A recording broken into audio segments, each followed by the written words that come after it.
Gönlüm sensiz kalmaz yarım. Gözlerimde senin şeklin var. Gecelerim sensiz ağlar. Kalbim sana bakıp durar. Gel yarım gelmenin yanıma. Ütkeme söydüm sana daima. Sen benim umidim bahtım. Sensiz men kim, sensiz men neme. Yollarım uzun, yüreğim dar.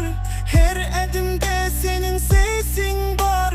Yıldızlar hem seni soruyor. Gözümün içinde sen durar. Gel yarım gelmenin yanıma. Ütkeme söygüm sana daima. Sen benim umidim bahtım. Sensiz men kim, sensiz men neme.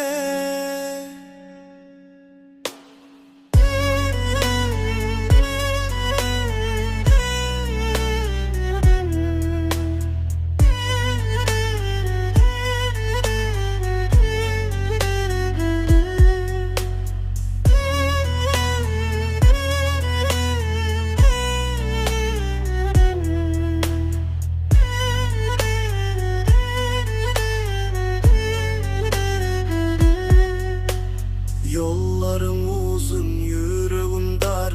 Her adımda senin sesin var. Yıldızlar hem seni soruyor. Gözümün içinde sen durar. Gel yarım gelmenin yanıma. Ütkeme söygüm sana daima. Sen benim umidim bahtım. Sensiz men kim, sensiz men neme.